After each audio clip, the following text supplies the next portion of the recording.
Welcome to Story Chat Radio. We are book editors Carly Hayward and Jenny Chappell. Every month we watch a different movie with an eye for storytelling and novel writing. We use our years of training and experience editing novels to break down each movie's storytelling elements to help you improve your novel in progress. Warning, Jenny ruins everything. Hey, you ruin things too. So don't be surprised if there are spoilers. On this episode of the podcast, we are discussing the action comedy Free Guy, and then we'll end with a critique of One Lucky Author's query. You can support the podcast on Patreon, where you can read the queries we critique, plus get lots of other bonus content, including monthly writing chats with us and the most adorable Story Chat Radio stickers.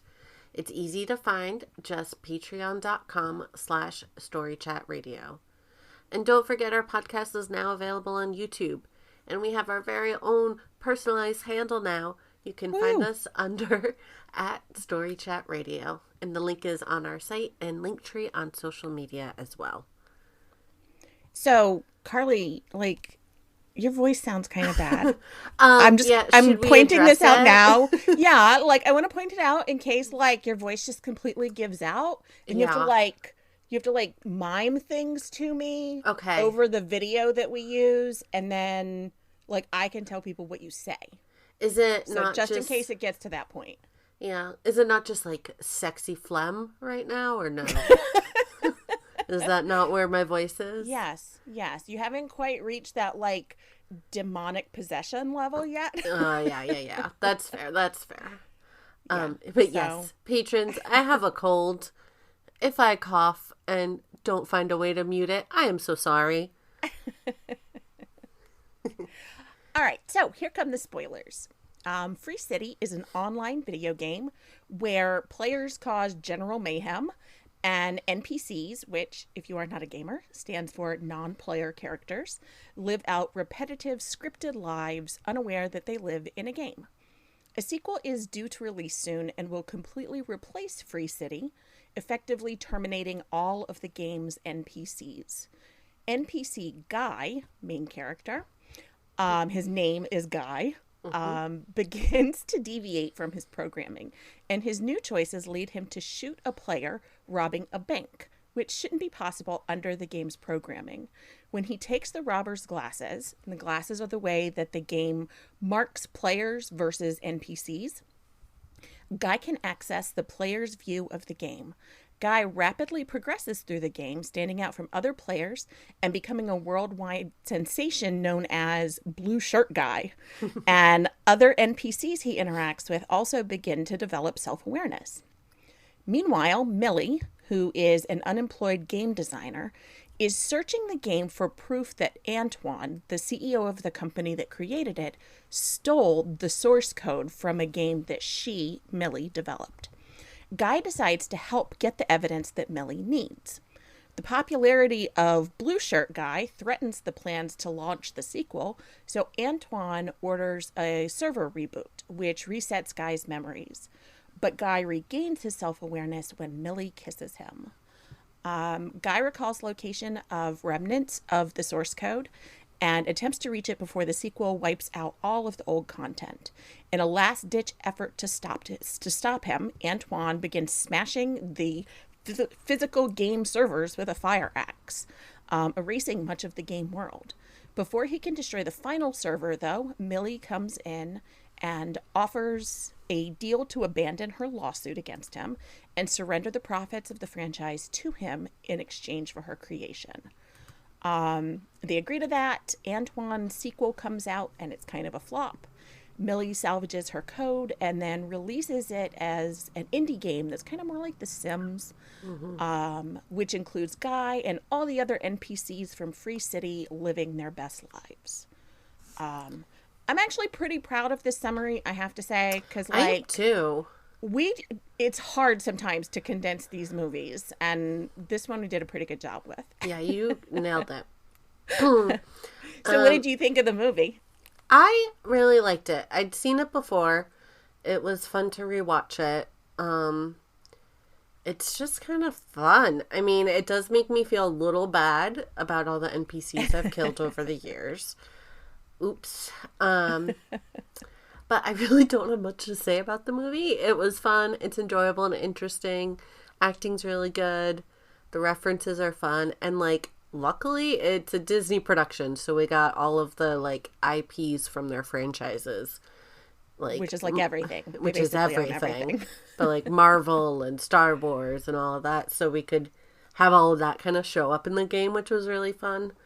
But yeah, that's all I got. And I'm going to attribute me just being like, I liked it, done to my cold.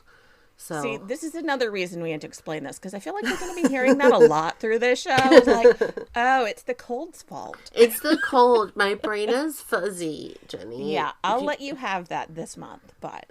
Okay, thank you. Yeah, so as a very casual gamer, and also someone who tends to overly identify with fictional characters and, like, anthropomorphize inanimate objects, I kind of feel like this movie was made just for me. Like the scene when Millie is basically talking about how she's falling in love with the fictional character Guy in her real life. Like, I may or may not have felt called out about video game crushes I, a married adult woman, have had in my life.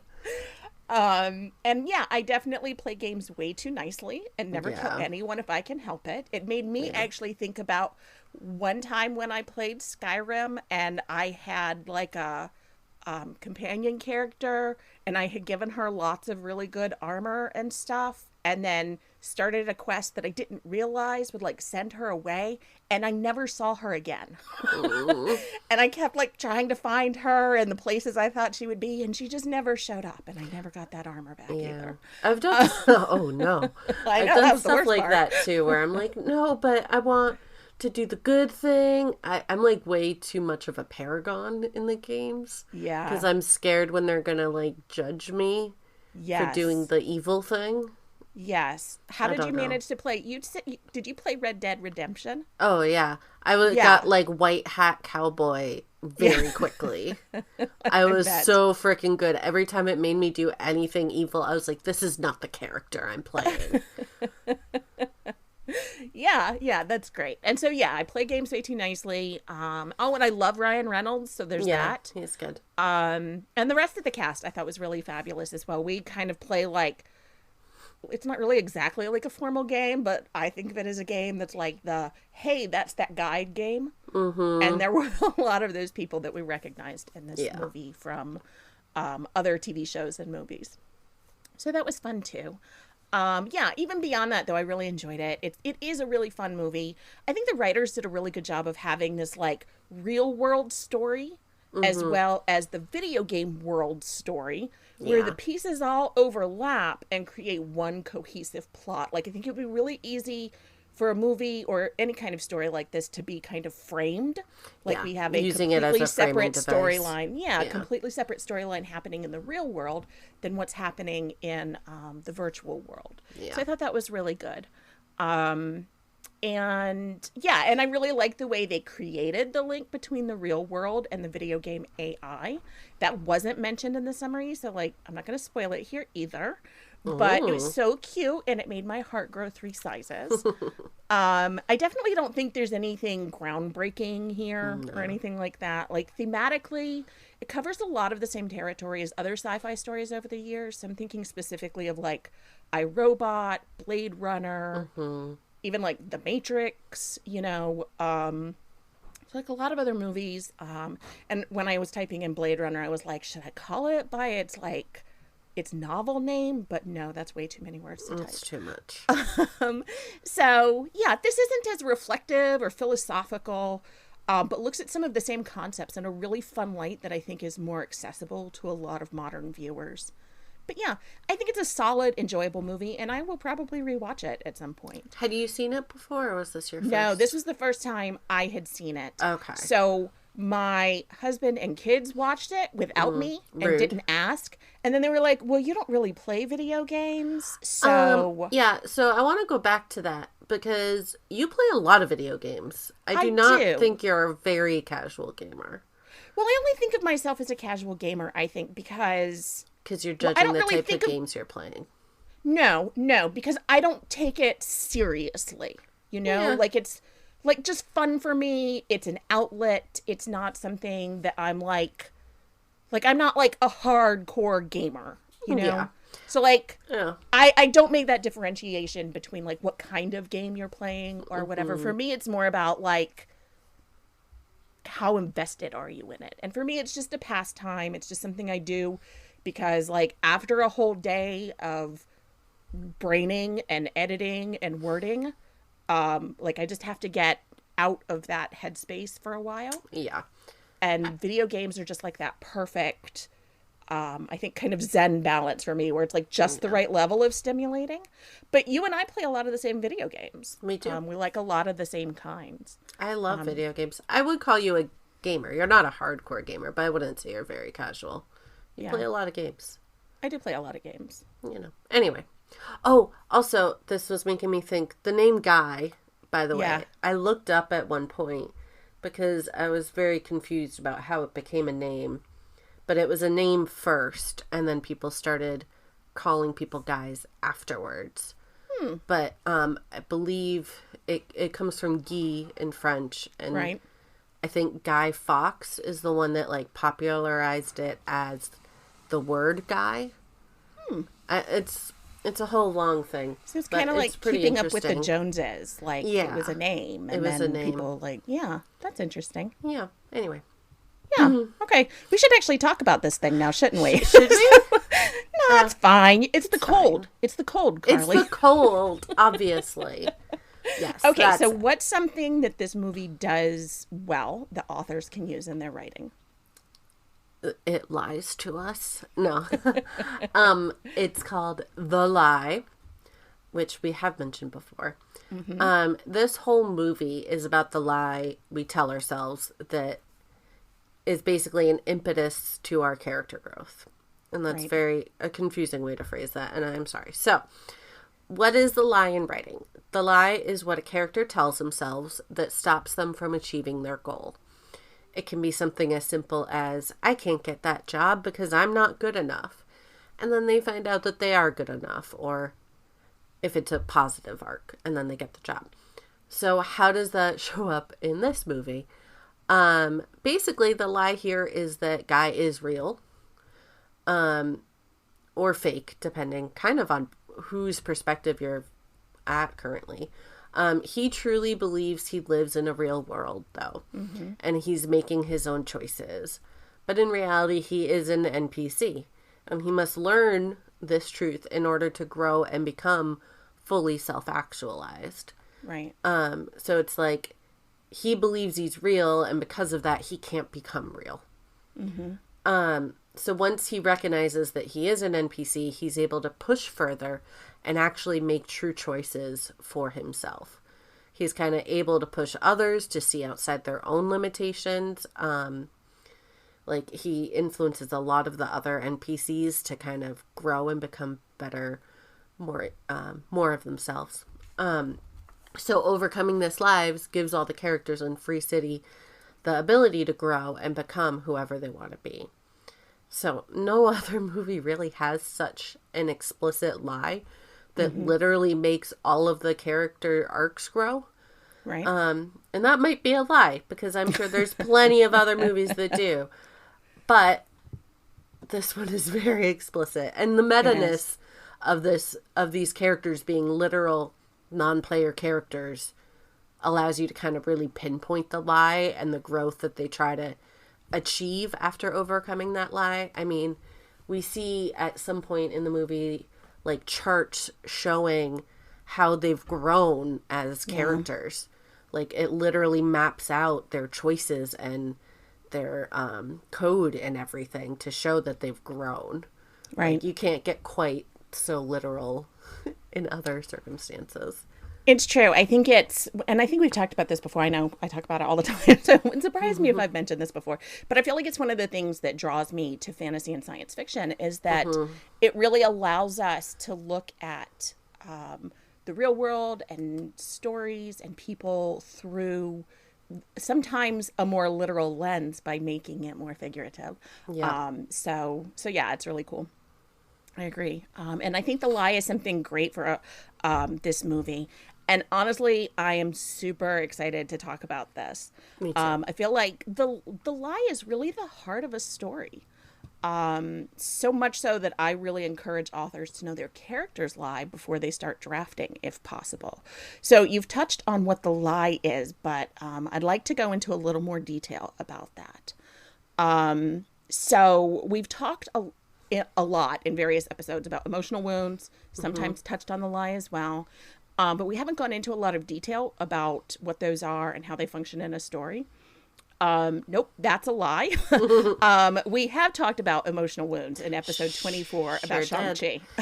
Sure did. I was going to say, Normally Jenny, Carly's the one who remembers that. I was like, Jenny, I'm pretty sure we talked about emotional wounds. Yeah, I was like, that sounds vaguely familiar. In that episode, Carly defines the emotional wound as a, quote, a negative event or series of events from your character's past that colors the way they see things, that causes pain on a deep psychological level, end quote. You quoted me. I did. I love when you quote me. I can't wait to see the quote of me quoting you on our social media pages. Yeah, that's going to happen. It's going to be fabulous. It's going to be great. Yeah. So if that's the emotional wound, then the lie is a misconception that the character has about themselves, the world, or both that comes about as a result of the character's attempts to cope with the pain of their emotional wound. So, humans do this naturally as a part of psychologically processing painful events. We try to figure out why it happened, what we can do to avoid it in the future, and we end up with beliefs about those events that come from that place of wanting to protect ourselves. But we don't always see those events objectively because of that pain, and so we end up making assumptions that may not be true. Now, here's the part where I get really excited and nerdy about it. That misconception that's come from this attempt to cope becomes a defining part of the character's psychology and the motivation behind everything they do. So as they're trying to defeat the bad guy or solve the mystery or make it to Mordor or whatever, they're coming at the external obstacles from this place of misconception. Yep. What that means is that every choice they make, every action they take, every relationship, every interaction is all, at least to some extent, colored by this thing they believe that isn't true. So this is what makes any plot unique to that particular character. And it's the basis of the entire character arc. So Guy interacts with his world, believing that he's a real person with free will and agency. If he had known from the beginning that he was an NPC, and what exactly that meant, how might he have reacted differently? He might not have had a positive growth arc. In fact, based on how he reacts when he does find out that he's an NPC, I could see him having a negative arc at that point. Totally. So I think this definitely would have been a very different story. So the lie really impacts so much about the story. And a lot of the writing craft and techniques and concepts really come back to this. So I could go on and on. You know how I can be when I get excited and nerdy. But instead, I want to recommend listening to our other previous episodes about character agency, deep POV, emotional wounds, character arc, and GMC, because these all really kind of tie together. Yeah, these are all very, very similar and touch on it. I'm excited, though, that we're getting into just the lie specifically. Yes. Because we could kind of really dig in. Yes. All right, so how do you identify your character's lie? Honestly, you kind of just need to ask yourself, why does my character think they can't achieve their goal? So you need to know their goal as one thing. Or you can ask yourself, what happened in my character's past that makes them view the world or their circumstances incorrectly? Which is really getting into what Jenny said about their emotional wounds and how that event has colored their new perceptions and how those perceptions can then be wrong. And that's kind of where you get your lie. It's all going to tie in a lot with GMC, which we've covered many times. Does your character feel unlovable? Is that stopping them from finding success in a relationship? Does your character believe that achieving their goal will help them when in fact the goal will hurt them? All of this is looking at your character's GMC and the plot to see where the conflict is, and then you can use that to figure out the lie that your character is telling themselves. So in that sense, the other way to go about it is to find the reactions that your character is having to certain conflicts. These are usually symptoms of the lie. So, for example, when another character tries to show them love, they reject it or don't believe it. By finding their reactions or their symptoms, you can ask yourself, what lie are they telling themselves that makes them react this way? So in this case, the lie may be that they believe themselves to be unlovable. And then you can go further back from there of why do they believe themselves to be unlovable, and that gives you your emotional wound. Basically, ask yourself, how does your character react to the world that may be seen as irrational without certain context? And then what is the context that makes it make sense to the reader? Yeah, I think that's a really great way to look at it. And I think, too, I really love what you said about looking at their reactions to how other characters are treating them, because I think that's especially helpful for pantsers. Yes. So, you go through, you write your discovery draft, and as you're going back through and kind of trying to figure out what is my character's lie, those kinds of reactions, I think, can be such great clues to help you really nail that down. So I think that's a great tip. Oh, thank you. Like a lot of things when it comes to character, this does not only apply to your main character. Allies, antagonists, other secondary characters can also have their own lies. And in fact, it can really help fully develop a secondary character when they do. We also talked about secondary characters in a previous episode. I think it was one of our first ones. It was. Yeah, like episode 2 or 3, yeah. I think. Yeah. So good stuff on that one too. It feels like this show is like the one that pulls all the other shows together. I know, weird. So secondary characters. When the reader or viewer understands the secondary characters' motivation, emotional wounds, and lie, we see them as being more like real people, and that really helps develop the whole world and the whole story. The see where Keys is talking to Millie in this movie and tells her about the things that other NPCs have done when they developed self-awareness is, I think, such a great view of this. Like, there's an NPC that's just called The Bombshell, and she writes a book about the patriarchy once she kind of becomes self-aware. And then the viewer suddenly sees her as being more than just a bombshell, and realizes that she's much more complex than just her appearance. So for me, like, I love when a villain has a complex lie. Some of my favorite villains ever really do believe they are the hero and are doing what they think is right. So I don't necessarily think you need to do this for every single character, but it can be really beneficial when you're developing your important secondary characters. And like I said, it really helps to kind of flesh out the world. And yeah, I guess add that episode to your listen list too. Yeah. So in order to like fully get this episode, you basically have to listen to all the other episodes. Just kidding. What I'm getting is that lies are what connect everything. Yeah, you would. Yeah, I know. That's your lie, I think. That's my lie. That lies connect everything. Yes. Okay. But I think a good example, by the way, of a villain with a really good lie is Thanos in the Marvel universe. Yes. He truly believes he's helping everybody. I think a lot of comic book villains have really good lies. Because I could think of several others that are like that as well. Yeah. Anyway, okay. So next, you want to create conflict between your characters with their inner lies. So characters' lies can unintentionally conflict with each other. And when that happens, it's truly great.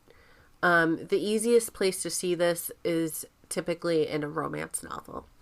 So often the two love interests have conflicting lies that make it seem impossible for them to be together. So like, for example, in like a classic historical romance, maybe one character believes no one can love them because their family needs money. And the other character believes that someone would only want to marry them for their money. These two lies will really butt up against each other, creating a ton of fun inner conflict. Often this can be done by also creating goals that conflict with each other.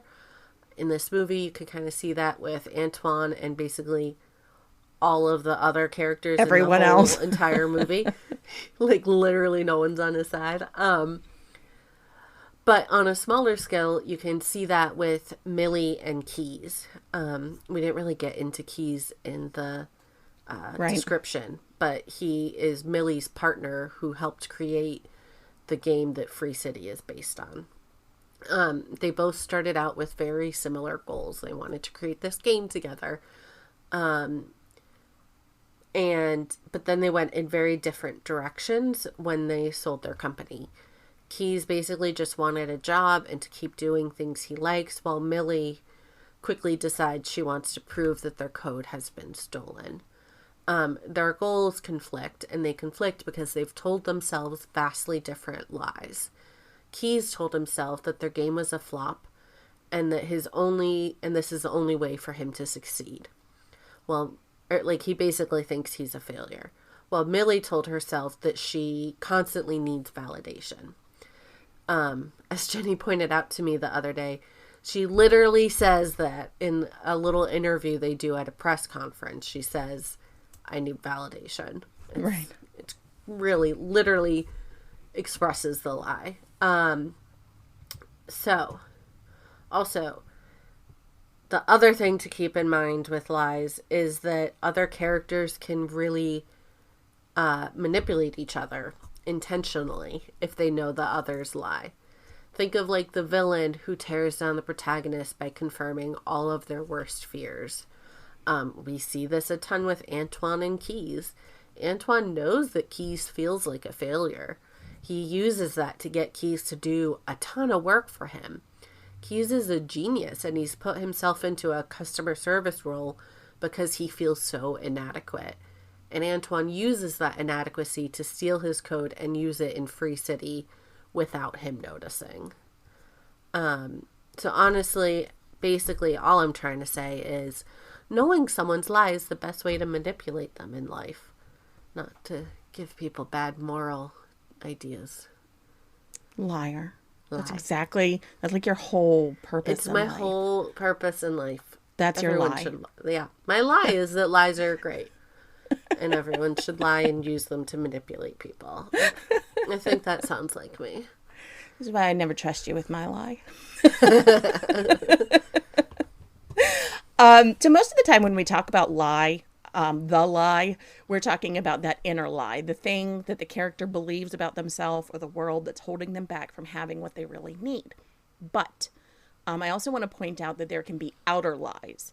These are more about social structures and like cultural beliefs, and they'll impact the plot in more obvious ways. So the first example that comes to mind when I think about this is the Hunger Games. The totalitarian government really oppresses its people, and a key part of that is making everyone believe it's necessary. Otherwise, no one would go along with a government that requires a reality show where kids all kill each other. In Free Guy, it's obviously very different. The lie we've been discussing about this movie is really an outer lie because it affects all the NPCs.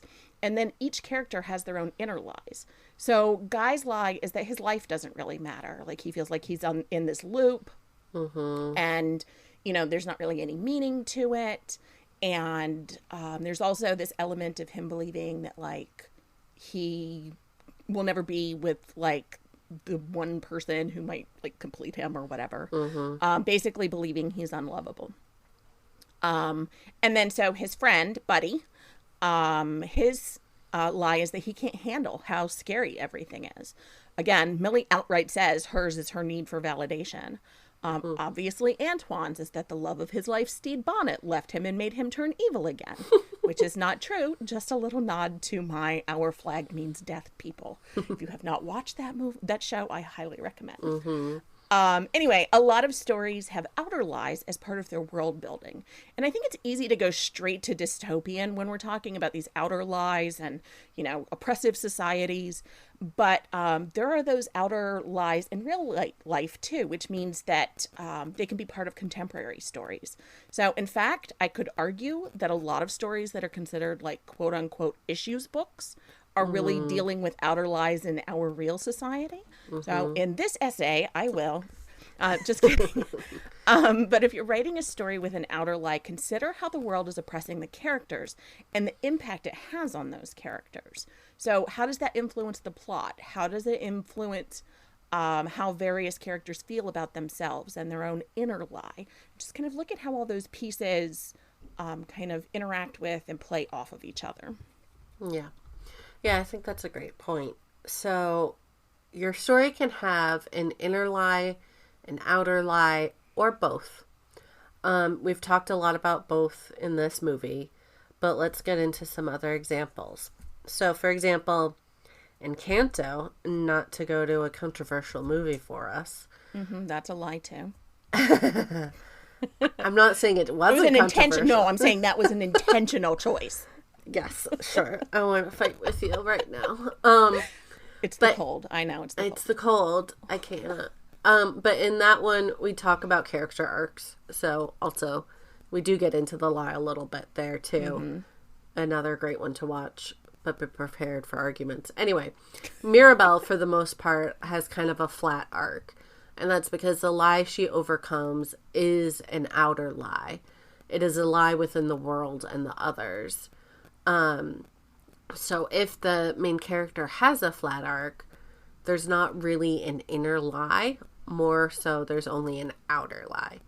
And inner and outer lies may or may not be really tied together. In this movie, the lies are tied pretty inexorably.